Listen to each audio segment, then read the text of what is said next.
Olá, eu me chamo Euriano e esse é um seminário sobre os fundamentos da IBC. Faz parte desses fundamentos a aprendizagem e há alguns pontos que balizam essa aprendizagem, como a responsabilidade pessoal, a aprendizagem relacional e a prestação de contas, que são valores que balizam essa aprendizagem. Mas antes eu quero que você veja um vídeo que nós preparamos há um tempo que fala sobre o movimento missional. Ele fala sobre um todo que envolve aprendizagem, que envolve ambientes. Então, se você já viu, é bom para refrescar a memória. Se você não viu, você vai entender um pouco mais sobre esse todo que nós estamos falando através desses vídeos.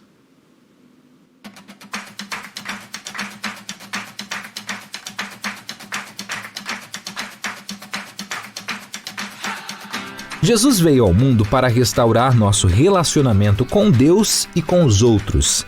Ele enviou discípulos com um legado de amor e uma missão.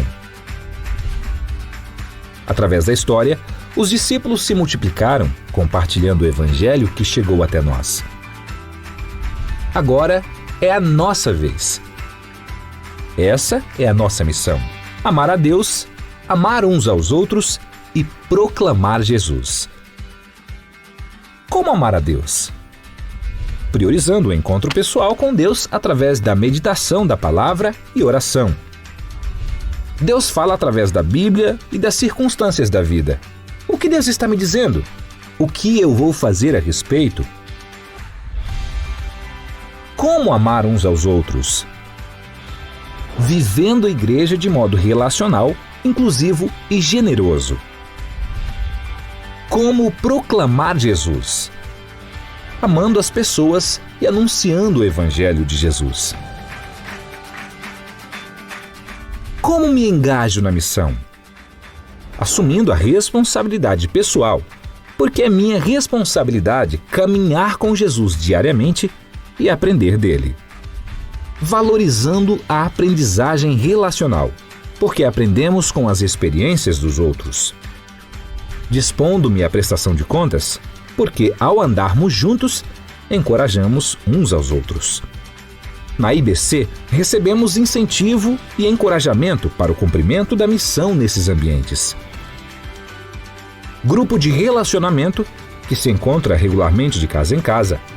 Grupo com líderes de GR, que se encontram regularmente para o desenvolvimento da liderança. E através dos grandes ajuntamentos, que são encontros públicos para celebração e inspiração à prática da missão.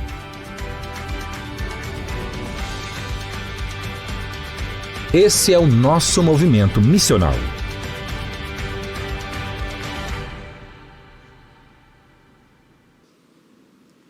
De tudo isso que você viu nesse vídeo, hoje eu quero focar no primeiro valor da aprendizagem, que é a responsabilidade pessoal. Mas primeiro, eu quero ilustrar esse tema trazendo uma imagem aqui de uma bebê. Essa aqui é a minha filha. Então aí ela tinha aí por volta de 7 meses, alguma coisa assim. Mas o que eu quero falar com você aqui, por que eu trouxe essa imagem? Por que eu trouxe a imagem da minha filha?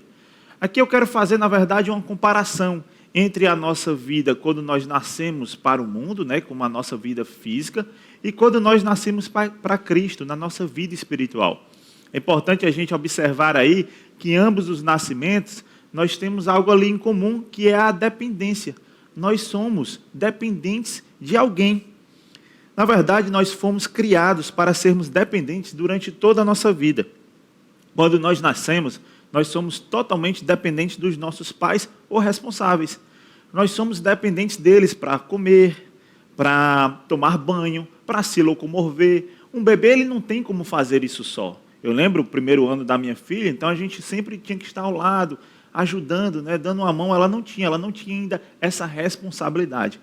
Mas conforme ela foi crescendo, ela foi adquirindo algumas responsabilidades. Assim como foi com ela, assim foi comigo, foi com você, é com todos os seres humanos. Então a gente vai criando algumas responsabilidades e vamos nos tornando, vamos dizer assim, independentes. Mas na verdade não é uma independência, a gente cria uma interdependência. Por quê? Vamos lá, para quem é casado, aquele que é casado, ele tem uma interdependência com a esposa, ele vive ali com a esposa, então há uma interdependência. Se você não é casado, mas no seu trabalho existe uma interdependência com colegas de trabalho, com esses colegas de profissão. Então a gente vive nesse ambiente de interdependência. E para algumas pessoas, aqueles que são pais, existem também a dependência do filho para com o pai. Então essa questão da dependência, ela está em toda a nossa vida. Então quando a gente chega na velhice, aí vem a questão da dependência de novo. Muitos são dependentes dos netos, são dependentes dos filhos. Então essa questão da dependência é muito comum na nossa vida como um todo. Olhando novamente para a questão da bebê, para a questão da filha, existe sim uma total dependência dos pais, uma total dependência, como eu já falei, para comer, para se vestir, para se locomover. E assim como foi com ela, assim como foi comigo, como foi com você, como é com qualquer ser humano, com qualquer recém-nascido, que existe, diz que precisa de alguém para ajudar, a gente tem que olhar para os nossos bebês na fé, que surgem em nosso meio, e perceber quais deles está nessa fase de receber a comida na boca, essa fase de uma total dependência. Uma dependência que ela é de Deus, sim, ela é de Deus, mas é uma dependência também da igreja, uma dependência do corpo, porque é nessa fase assim que ele aceita a Jesus, que a igreja ela chega junto, que vai ajudar ele a crescer na fé, vai ajudar ele a desenvolver, né, a meditar na palavra, a orar, vai ajudar ele, vai ensinar, vai haver o discipulado. A minha filha hoje, com 5 anos de idade, ela já conquistou um pouco mais de independência. Então ela não depende mais de nós para poder comer, por exemplo. A gente coloca a comida no prato e ela come só.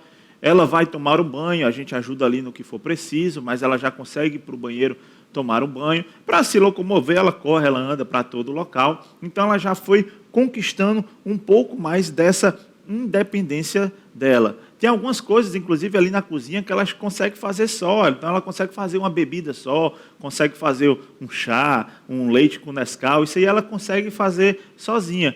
Mas por que ela consegue fazer só? Aí é que entra aqui duas coisas, duas formas que ela teve de aprender a fazer isso. Uma coisa é quando nós ensinamos a ela. Nós dizemos, é assim que faz, filha, você coloca o leite no copo, aqui você coloca aqui a mistura.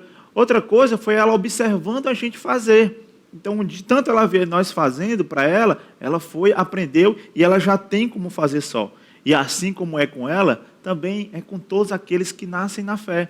Nós precisamos estar junto, precisamos estar apoiando, mas a gente precisa ser exemplo para que eles possam olhar para a gente, observar o que é que a gente tem feito e assim ir crescendo na fé através do que é ensinado, mas também através do que é observado. Responsabilidade pessoal, ela precisa ser desenvolvida. Ninguém nasce ou acorda de um dia para o outro sendo autônomo. Ela é desenvolvida, ela é um processo. A gente precisa atentar para isso. Então vamos olhar para o exemplo de Jesus, ver como é que ele fez com os seus discípulos, como foi que ele conseguiu desenvolver essa responsabilidade com os seus discípulos.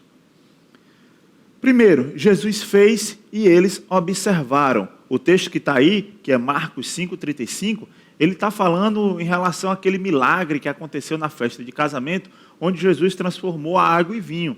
Naquele momento, Jesus foi chamado ali na cozinha por sua mãe para poder resolver aquela questão e alguns dos seus discípulos foram juntos. Naquele momento, os discípulos não fizeram nada. Quem fez foi Jesus. Os discípulos, naquele momento, estavam somente observando e vendo como é que o mestre fez, vendo como é que o mestre ele se conectava com Deus. Foi naquele momento ali, foi um momento apenas de observação. O segundo estágio é quando Jesus fez e eles ajudaram. Aqui a gente tem um texto de Marcos 6,34, que é justamente na multiplicação dos pães e dos peixes. Como foi que os discípulos ajudaram? Foram os discípulos que chegaram para Jesus e relataram o problema, que falou, mestre, mas aqui tem muitas pessoas, então falou da questão da alimentação. Jesus foi lá, pediu para esses discípulos conseguirem a comida, eles trouxeram o peixe, trouxeram o pão, Jesus fez o milagre, mas depois foram os discípulos que foram distribuir a comida entre o povo. Então Jesus fez e eles ajudaram. O terceiro estágio é quando os discípulos fizeram e Jesus ajudou. O texto aqui é de Lucas 10. Quando Jesus envia os discípulos para irem a outras cidades. Nesse momento Jesus não foi. Quem foram os discípulos. E Jesus, nesse momento, ele ajudou como? Antes, se você ver no texto, ele dá várias observações do que é que eles deveriam fazer, como chegaria na cidade, como é que deveriam ser recebidos. Então, tudo isso houve uma ajuda de Jesus. E o último estágio é quando eles, os discípulos, fazem e Jesus observa. Isso aí é a grande comissão, está aqui em Mateus 28, quando Jesus diz que os discípulos têm que ir pelo mundo, pregando o evangelho a toda criatura. Depois Jesus estará lá no céu, vai enviar o Espírito Santo para nos apoiar. Então Jesus está observando o trabalho que é feito, o Espírito Santo dando todo o apoio, mas somos nós, eu e você, que hoje somos pés, somos mãos de Jesus aqui na terra. Os discípulos, ao longo dos 3 anos, adquiriram a responsabilidade pessoal que necessitariam para continuarem firmes na jornada da fé. Então, houve um processo. 3 anos, eles foram adquirindo essa responsabilidade pessoal. Eles não ficaram da forma como começaram, mas durante todo esse processo, eles foram adquirindo essa responsabilidade pessoal que era necessária. Vamos agora, para nos ajudar outra pessoa a conseguir adquirir essa responsabilidade pessoal, a gente tem que ter um trabalho muito de empatia. Você já percebeu quando a gente vai falar com o bebê? Automaticamente a nossa postura, o nosso modo de falar, ele muda. Então, com o bebê a gente usa aquela linguagemzinha do olha o aviãozinho, vamos papá. A gente muda a linguagem para que haja empatia, para que a gente consiga se comunicar com essa pessoa. Ou então, quando a gente vai falar com a criança, é muito ruim quando o adulto fala de uma criança de cima para baixo. O bom é você abaixar, falar olho no olho. Então, assim como é com a criança, também deve ser com esses discípulos, com essas pessoas que Deus coloca para a gente discipular, para a gente estar caminhando lado a lado, para que a pessoa a gente consiga falar na linguagem dela e assim ela possa ir se desenvolvendo. É um trabalho de empatia. Agora a gente tem que ter cuidado para não incorrer em 2 erros que são muito comuns de incorrer. O primeiro deles é deixar que os discípulos passem a vida sendo apenas ouvintes dominicais e dependentes do púlpito. Isso é muito perigoso, isso é muito ruim.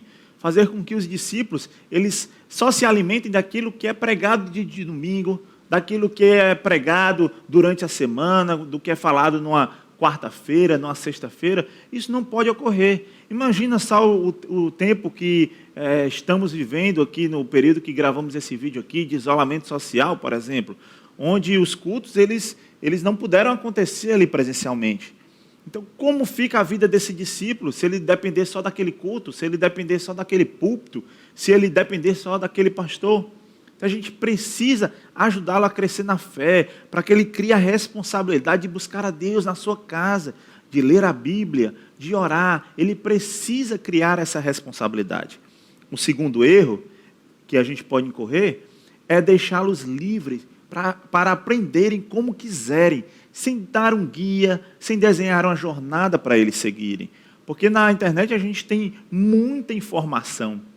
São muitos vídeos que são postados todos os dias no YouTube, por exemplo. Então nós temos muita informação na internet. Se ele não tiver um guia, se ele não tiver uma jornada, ele não vai saber bem para onde ir. Então ele vai escutar pastor A dizer uma coisa, pastor B dizer outra coisa, ou então nem isso. Talvez ele nem vá buscar a palavra de Deus, ele vai desviar a cabeça dele em pensar em várias outras coisas, em assistir várias outras coisas e não voltar para a fonte que é Jesus.